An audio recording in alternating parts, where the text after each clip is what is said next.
존경하는 국민 여러분, 해외 동포 여러분, 김진표 국회의장님과 선배 동료 의원 여러분, 국무총리님과 국무위원 여러분, 더불어민주당 대표 이재명입니다. 우리 헌법은 대한민국은 민주공화국이다. 주권은 국민에게 있고 모든 권력은 국민으로부터 나온다라고 천명합니다. 정치인은 주권자의 대리인입니다. 국민이 맡긴 권력은 오직 국민만을 위해 사용되어야 합니다. 서러운 국민의 눈물을 닦고 절망하는 국민들께 꿈과 희망을 드려야 합니다. 강자의 횡포를 억제하고 약자와 동행하며 모두가 함께 행복한 세상을 만들어 가야 합니다. 국민은 묻고 계십니다. 우리의 정치는 과연 그 책임을 다하고 있는가? 저와 민주당부터 반사이익 정치가 아닌 잘하기 경쟁으로 희망을 만드는 정치를 하겠습니다. 미래의 비전을 뚜렷이 제시하고 더 나은 세상을 만드는 유능한 민주당으로 거듭나겠다는 약속 반드시 지키겠습니다.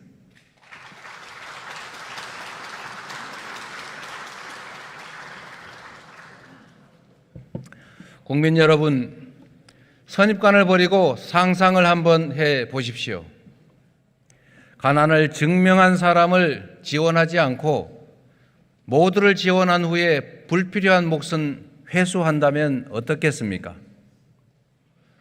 재정 부담은 같지만 국민의 삶에 엄청난 변화가 생길 것입니다.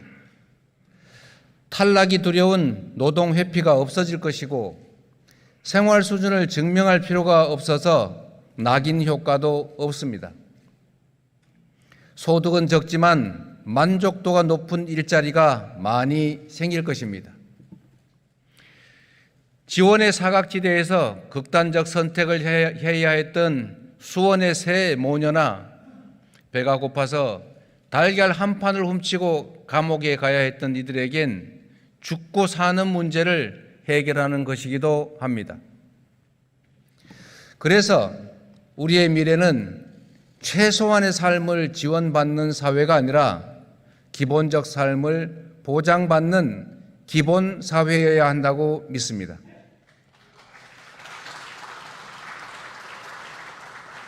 경제 선진국에 진입한 경제력과 앞으로 더 높아질 과학 기술력을 감안하면 우리나라는 국민의 기본적 삶을 책임질 충분한 역량을 갖추고 있습니다.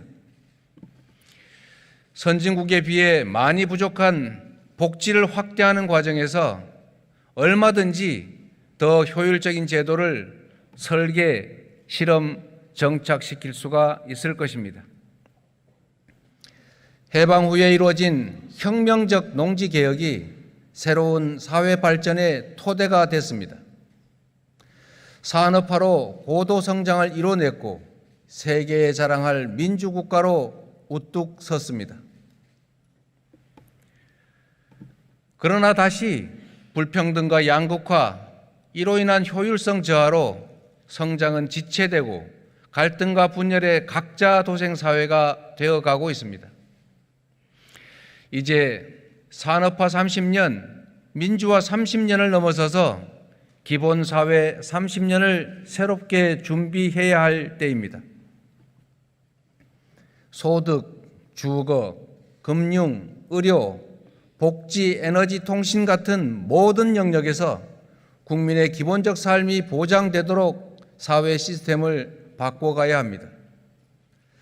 출생부터 사망까지 기본적 삶이 보장되고 미래와 노후의 불안이 사라져야 실력과 노력으로 성공하는 사회, 재난이 닥쳐도 걱정 없는 사회가 가능해집니다.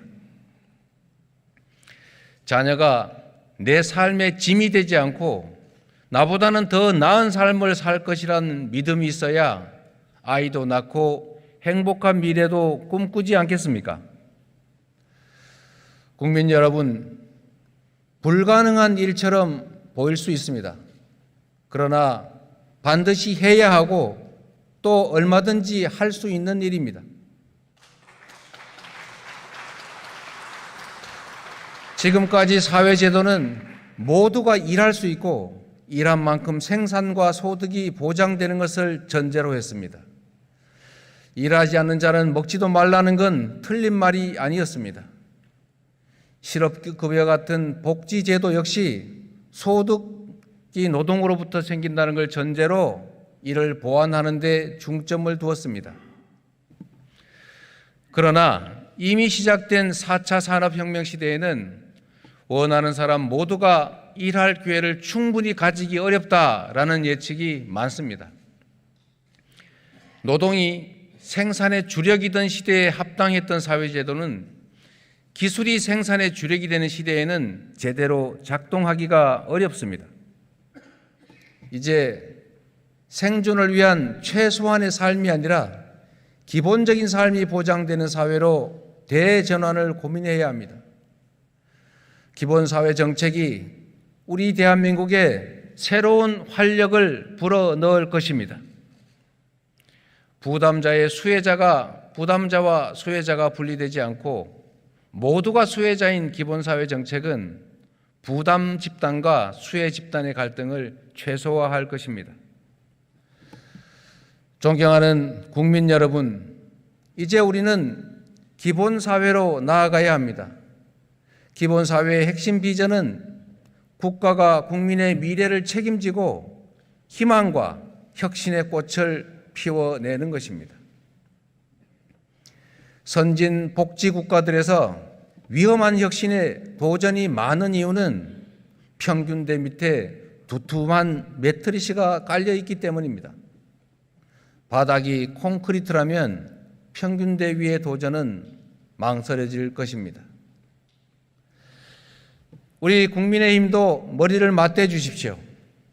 국민의힘 정강정책 1조 1항에 기본소득이 명시되어 있습니다. 박근혜 전 대통령의 미완의 약속, 모든 노인에게 월 20만 원의 기초연금을 지급하는 것, 그게 바로 노인의 기본적 소득을 보장하는 노인 기본소득이었습니다. 지방소멸 위기 속에서도 햇빛연금을 지급하는 전남 신안군은 유일하게 인구가 늘고 있습니다. 월 15만 원의 농촌 기본소득을 지급하는 경기도 연천군 청산면도 정책 시행 8개월 만에 인구가 9% 증가했습니다.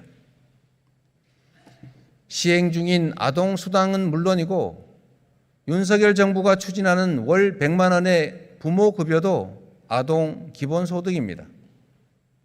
더 나은 삶과 더 나은 미래 앞에는 여도, 야도, 그리고 진보도 보수도 없습니다. 불안과 절망이 최소화되는 기본사회를 향해서 함께 준비하고 함께 나아갑시다.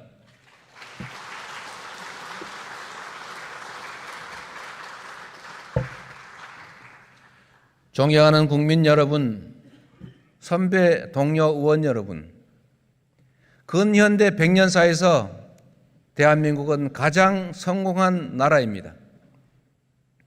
전쟁의 폐허 속에서 일궈낸 박정희 대통령의 산업화 성과, 김대중 노무현 대통령의 민주화 성과 위에 문재인 대통령에 이르러 공식 선진국으로 인정받는 기적 같은 성공의 역사를 우리는 써왔습니다. 성공의 역사는 계속되어야 합니다. 그런데 우리 앞에는 심각한 위기들이 한꺼번에 밀려오고 있습니다. 산업혁명 시대의 끝자락에서 녹색혁명 시대로 넘어가는 이 문명사적 대전환기에 위기의 파고를 넘지 못한다면 우리의 성공 역사는 순식간에 실패의 역사로 뒤바뀔 수 있습니다. 그러나 위기는 기회의 또 다른 이름이고 우리의 선대들이 그리웠던 것처럼 이 위기도 기회로 바꿔야 하고 또 바꿀 수 있습니다. 먼저 민생 경제 위기를 넘어서야 합니다.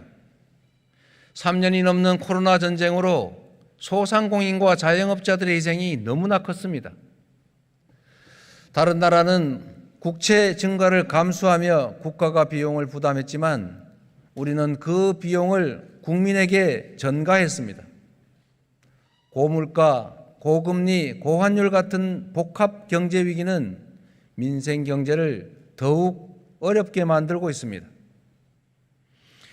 30년 만에 최대로 오른 장바구니 물가, 금융위기 이래 처음 1,400원을 돌파한 환율, 무역통계 작성 이래 최악의 무역 수지, 이런 것들이 그렇습니다. 금리가 7%에 이르면 원리금을 못 갚는 국민이 190만 명이나 될 것이라는 암울한 예측도 있습니다.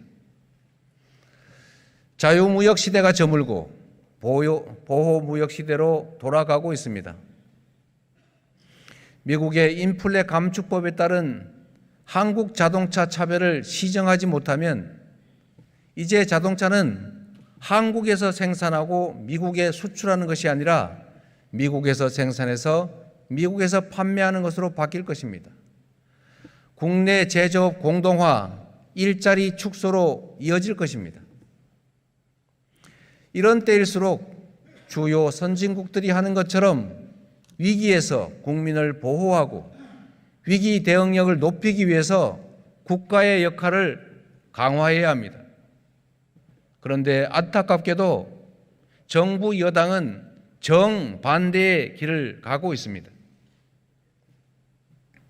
연 3천억 이상의 영업이익을 내는 초대기업의 법인세를 깎아주고 주식 양도소득세 비과세 기준을 10억 원에서 10배가 넘는 100억 원으로 높이고 3주택 이상의 종부세 누진제를 폐지하려고 합니다.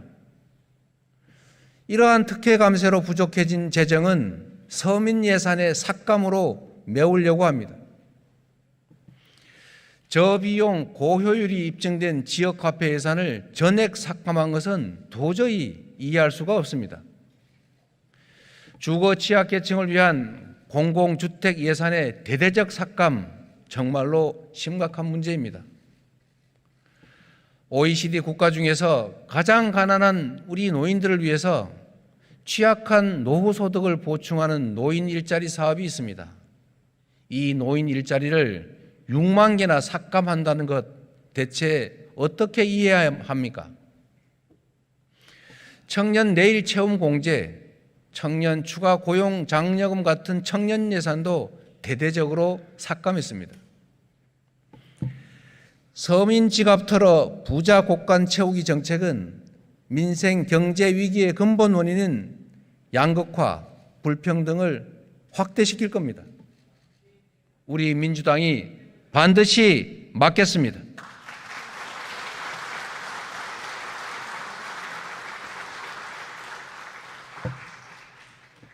금리 급등에 따른 이자 부담이 저소득, 저신용 가구에 심각한 타격을 주고 있습니다. 금융 소외계층의 최후보루는 악덕 사채업자가 아니라 바로 국가라야 합니다. 불법 사채 무효법, 이자 폭리 방지법으로 불공정을 바로잡겠습니다. 누구나 금융에 쉽게 접근하고 기본적인 금융 혜택을 누릴 수 있도록 기본 금융 제도를 마련하겠습니다. 자영업자, 소상공인의 금리 부담을 낮추고 신속한 채무 조정으로 조기 회생을 적극 지원하겠습니다. 연이은 태풍과 집중호우로 반지하 등의 서민 주거지역 피해가 정말로 큽니다. 그러나 주택 침수 시의 지원금이 최대 200만 원이고 그나마 기업이나 영업시설은 보상에서 제외됩니다. 재난에서도 국민의 기본적 삶이 보장되어야 합니다. 지원액을 현실화하고 지원 대상을 늘려가겠습니다. 납품 단가 연동제로 고물가 부담을 원청과 하청업체가 나누게 하고 중소기업과 하청 납품업체의 단결권과 교섭권을 강화해서 상생의 기반을 만들어 가겠습니다. 화물차 안전 운임제를 유지할 뿐 아니라 그 대상도 확대해 가겠습니다. 모든 것이 다 오르는데 식량 안보의 핵심인 쌀값만 폭락 중입니다. 국민의힘이 반대하지만 쌀값 안정법을 반드시 통과시켜서 농민들이 풍작을 걱정하지 않게 하겠습니다. 이제 국가균형발전은 시혜나 배려가 아닌 국가의 존속과 지속 발전을 위한 불가피한 필수 과제입니다.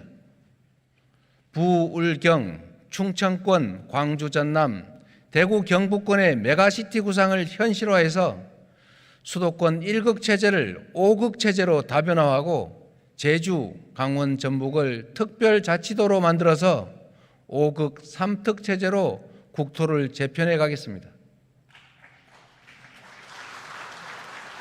철도, 의료, 항공, 전력 같은 기반 시설과 공공 서비스의 민영화는 국민의 부담 증가로 귀결된 것이 세계사적 경험입니다. 민영화 방지법, 국유재산 특혜 매각 방지법으로 국민재산 유출을 막을 것입니다. 신보호주의, 무역주의 대비도 시급한 과제입니다. 무역으로 먹고 사는 나라에서 경제 안보와 경제 영토 확장은 정부의 가장 중요한 숙제입니다. 저와 민주당은 국익 우선 실용 외교의 원칙 아래 경제 영토 확장에 초당적으로 협조하되 국익과 국가 위상 훼손에는 강력하게 대응하겠습니다. 기후위기는 인류가 해결할 가장 큰 숙제입니다. 이대로 가면 5번째로 멸종한 공룡에 이어서 인류가 6번째 멸종의 주인공이 될 수도 있습니다. 이미 지구 온도는 산업혁명 이전 대비 1.1도씩 올랐고 마지노선인 1.5도씨를 위협 중입니다. 전 세계가 화석 에너지를 줄이고 재생 에너지를 늘리고 관련 산업을 집중 육성 중입니다. 풍력, 태양광, 전기차 배터리, 친환경 조선고 항공기, 초절전 반도체, 그린 수소, 그리고 에너지 절감형 건축 소재 같은 그린 뉴딜 산업이 대표적입니다. EU는 극심한 에너지난을 겪으면서도 2030년 재생에너지 비중을 45%로 늘리고 있습니다. 탄소 국경 조정 제도 도입도 본격화하고 있습니다. 미국도 전기차나 배터리, 태양광 반도체 같은 그린 뉴딜 산업을 자국 내에 집중 육성 중입니다. 그런데 우리 정부는 원전 비중을 32.8%로 대폭 올리고 2030년 재생에너지 목표를 30%에서 21.5%로 대폭 낮추고 있습니다. 완전히 세계적 흐름에 역행하고 있는 것입니다. 세계적 무한 경쟁 속에 우리만 거꾸로 가면 살아남을 수가 없습니다. 방향을 바꾸고 속도를 올려야 합니다. 애플, 구글 같은 대다수의 글로벌 기업들은 RE100을 선택했습니다. 최근에 삼성전자도 이미 가입했습니다.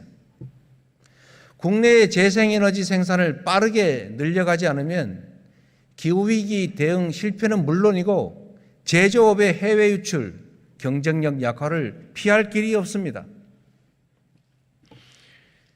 냉전 속에서 지정학적 위기를 산업화의 기회로 만들었던 것처럼 기후위기를 대대적인 산업전환과 선도국가로 도약하는 기회로 만들어가야 합니다.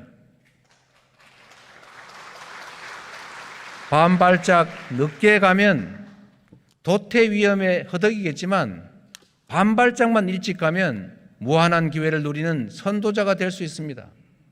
추격자를 선도자로 만드는 것이 바로 국가의 역할이고 정치의 역할 아니겠습니까, 여러분? 이미 우리는 기후 관련 제조업 분야에서 최고의 경쟁력을 가지고 있습니다. 기업들은 세계적 변화를 체감하고 있고 우리 국민들께서도 위기를 넘어 새 미래를 대비할 준비가 되어 있습니다. 오직 정부만이 거꾸로 가고 있습니다. 국회 기후위기 탄소중립특별위원회 설치를 제안드립니다. 재생에너지와 원전이 대립이 아닌 보완 관계임을 인정하면서 재생에너지를 확대하고 화석연료 사용을 감축하는 방안을 반드시 모색해 가야 합니다. 탈석탄, 감원전, 재생에너지 확대가 에너지 정책의 미래입니다. 제주도와 서남해안은 재생에너지를 만드는 원료인 햇빛과 바람이 넘칩니다. 울산 앞바다 같은 동해안 역시도 부유식 풍력의 최적지입니다. 풍력발전 원스톱법, 분산에너지 특별법을 제정하고 에너지 고속도로를 건설해서 전국 어디서든 누구에게나 재생에너지 생산과 판매의 길을 열어서 재생에너지 산업과 일자리를 만들어 가야 합니다. 태양광, 풍력, 바이오매스, 바이오가스 같은 지역 특성에 맞는 재생에너지 발굴로 주민들이 에너지 기본소득을 받게 된다면 신안군이나 청산면처럼 인구 유출에 따른 지방 소멸도 완화할 수가 있습니다. 기후위기 대응은 디지털 대전환을 동반합니다. DNA, 데이터, 네트워크, AI를 주축으로 도시와 기업을 스마트화하고 자원과 에너지 효율을 극대화하고 생활 문화를 업그레이드 시킬 수가 있습니다.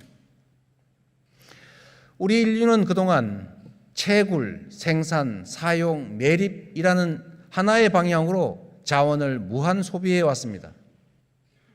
이제는 자원 순환으로 지구 악영향을 최소화하면서 인류와 자연이 공존하는 새로운 모델을 구축해야 합니다. 자원 순환 사회에서는 이용 물질 총량이 줄어듭니다. 이 공간에 문화와 예술의 창의성을 더 많이 담을 수가 있습니다. 여러분이 아시는 것처럼 최근 오징어 게임이 미국 에미상 6관왕에 올랐습니다. 문화예술인 기본소득 같은 적극적인 문화예술 지원 정책으로 K문화 콘텐츠가 더 넓고 더 깊게 전 세계에 스며들게 해야 합니다.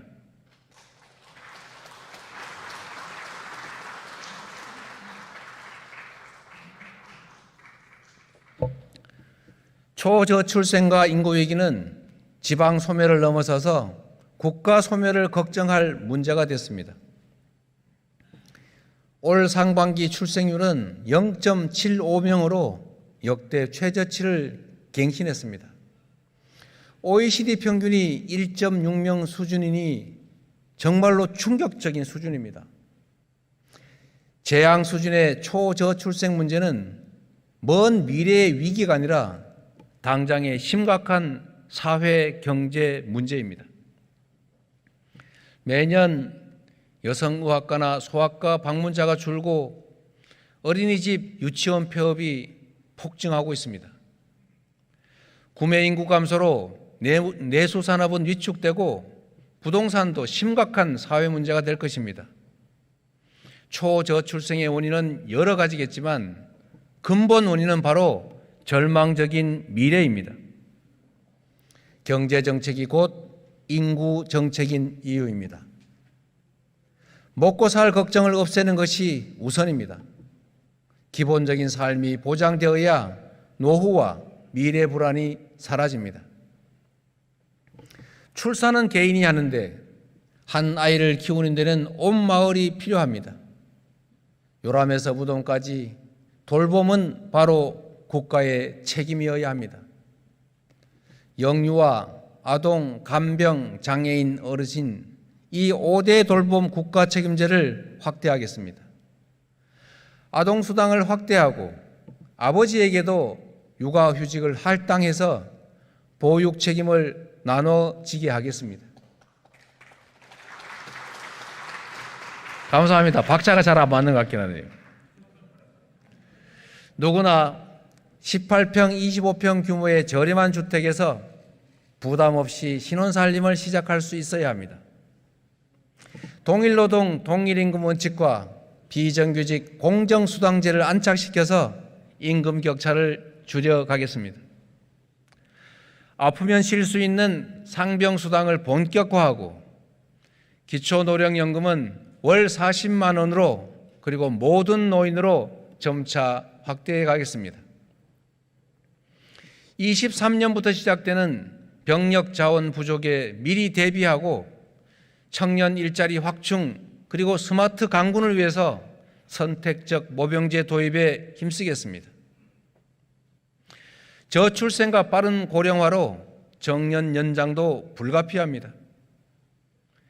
대법원 판례로 이미 진행 중인 생산직부터 단계적으로 정년 연장을 확대하되 청년 일자리와 상충되지 않도록 하겠습니다. 사회 변화를 고려한 특단의 대책도 필요합니다. 프랑스에서 출생률을 2.1명까지 높이는 데 기여했던 생활 동반자 제도 도입, 바로 논의를 시작하겠습니다. 시장 만능주의에 빠진 각자 도생 사회가 아니라 기본적 삶이 보장되는 나라를 만들어야 초저출생 그리고 인구 문제 해결의 단초가 열릴 것입니다. 이 문제를 함께 논의할 인구 위기와 초저출생 대책 특위 구성을 제안드립니다.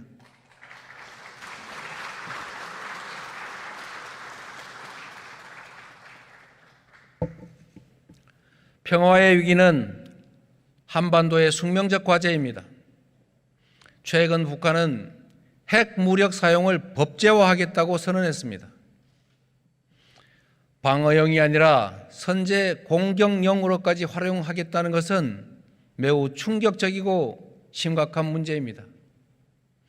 7차 핵실험이 임박했다는 징후도 뚜렷합니다. 미중 갈등의 심화, 러시아 우크라이나 전쟁으로 한반도의 신냉전이 확산될 가능성도 커지고 있습니다. 평화의 위기입니다. 새로운 해법이 필요합니다. 이제 이념과 체제를 뛰어넘어 남북 모두에 도움되는 실용적 방안에 집중할 때입니다. 북핵 문제 해결을 위한 현실적 대안으로 조건부 제재 완화와 단계적 동시 행동을 제안드립니다. 약속을 위반하면 즉각 제재를 복원하는 걸 전제로 북한의 비핵화 조치와 상응하는 대북 제재 완화 조치를 단계적으로 동시에 실현하는 것입니다. 한반도 운명의 당사자는 바로 우리 자신입니다. 민주당은 북핵 문제 해결에 있어서 한국의 주도성을 강화하고 미국과 북한을 설득하는 데 초당적 협력을 아끼지 않겠습니다. 김대중 정부의 햇볕 정책, 노무현 정부의 평화 번영 정책, 문재인 정부의 한반도 평화 프로세스를 계승 발전시켜서 한반도 평화 경제 체제를 수립해 나가겠습니다.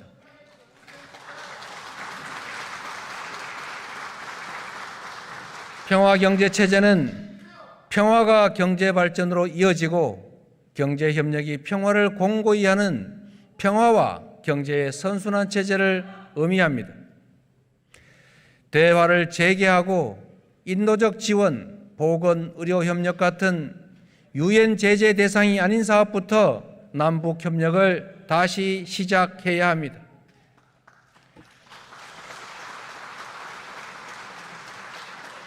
(2020년) 유엔 안전보장이사회는 경기도의 대북 온실 건설용 자재 지원 사업에 대해서 제재를 풀고 승인을 한 바가 있습니다. 남북의 결단만 있다면 유엔 제재는 넘을 수도 있는 벽임을 보여줍니다. 협력 사업은 상호 이익이 전제되어야 합니다. 국민께서는 북한과의 경제협력, 교류, 인도적 지원은 지지하지만 북한만을 위한 일방적 정책은 찬성하지 않으십니다. 북한의 그릇된 관행과 태도에는 단호하게 변화를 요구하겠습니다. 대륙과 해양이 부딪히는 한반도의 지정학적 특성은 위기인 동시에 기회이기도 합니다. 강대국에 둘러싸인 우리 외교의 원칙은 강한 국력과 튼튼한 국방력에 기초한 국익 중심의 실용 외교여야 합니다. 미국은 대한민국의 유일한 동맹이고 중국은 전략적 협력 동반자입니다. 어느 쪽도 경시할 수 없고 둘 중 하나를 선택해서 운신의 폭을 좁힐 이유가 없습니다. 우리가 선택지를 제시하는 것이 바로 유능한 외교입니다. 한일 관계 개선 역시 큰 숙제입니다. 역사, 영토 주권, 국민의 생명 안전 문제는 단호하게 대처하되 경제, 사회, 외교적 교류 협력은 분리해서 적극 추진하는 투트랙 전략이 필요합니다. 외교가 경제이고 평화가 곧 경제입니다.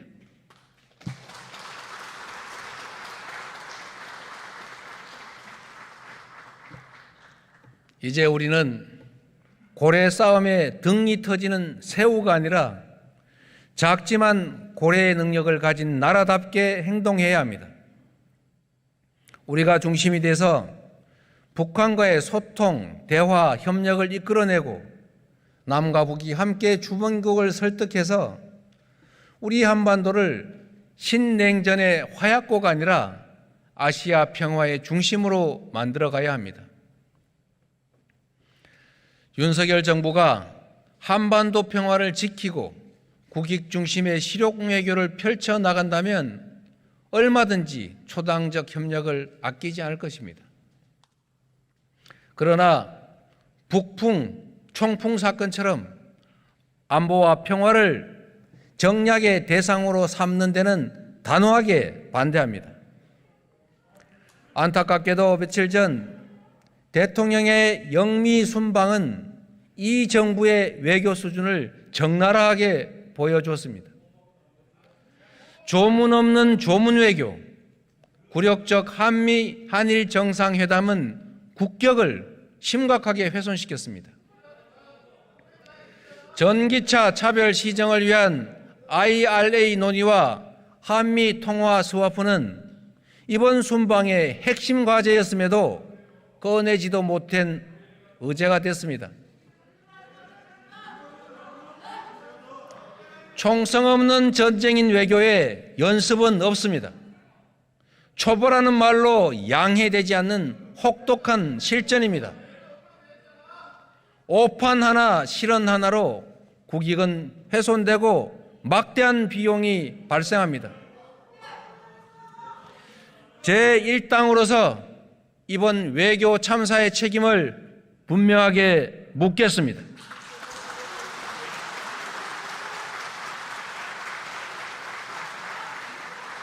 그 책임을 국민과 언론 그리고 야당에 뒤집어 씌우려는 시도는 결코 성공하지 못할 것임을 엄중하게 경고합니다.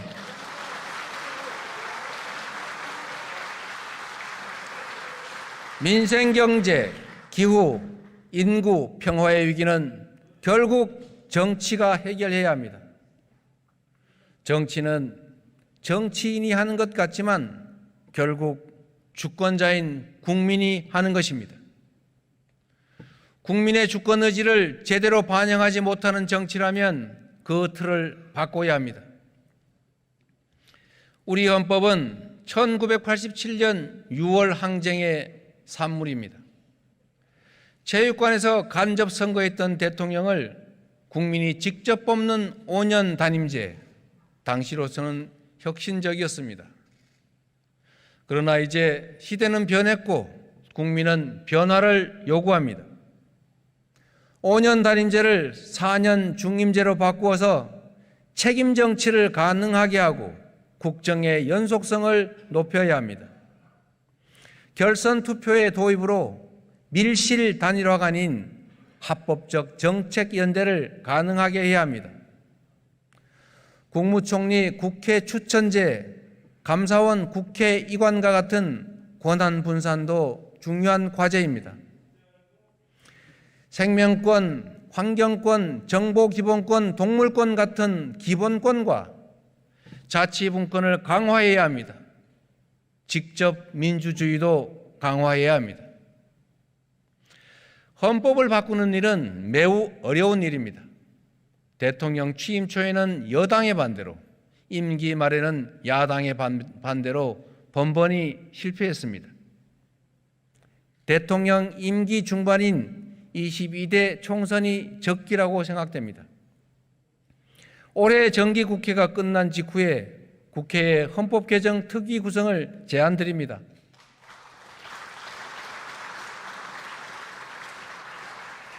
합의되는 것부터 단계적으로 바꿔가면 됩니다.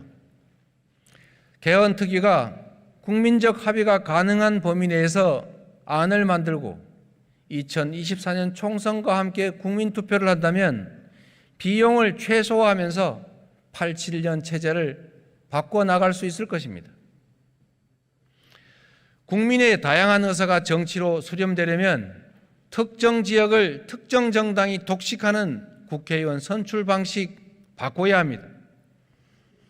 연동형 비례제 확대, 위성정당 방지를 통해서 국민의 다양한 의지와 가치가 국정에 수렴될 수 있도록 선거법을 바꿔야 합니다. 국회 특권 내려놓기도 미루지 않겠습니다. 면책 특권 뒤에 숨어서 거짓을 선동할 수 없도록 하겠습니다.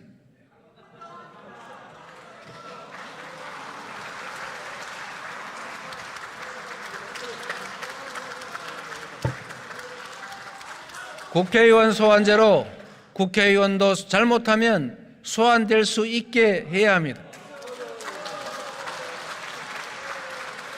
민주국가에서 법치는 국정의 기본입니다.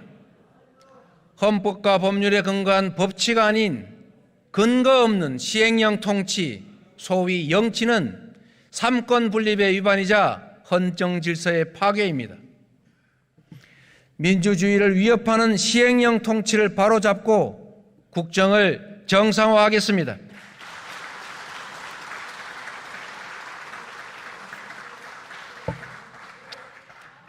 정쟁 때문에 민생이 희생되면 안 됩니다. 지금 당장 여야가 함께 해결할 숙제가 많습니다. 사각지대 없는 온전한 손실보상제도, 기초연금 40만 원 인상, 코로나 백신 피해 국가 배상 책임, 주식 공매도 개선, 가상자산 법제화, 디지털 성범죄 피해자 원스톱 지원센터 설치, 간호법 개정, 이게 무엇인지 기억하십니까? 바로 지난 대선 당시에 여야 대선 후보의 공통 공약입니다. 국민께 공히 약속한 대선 공약은 함께 추진합시다.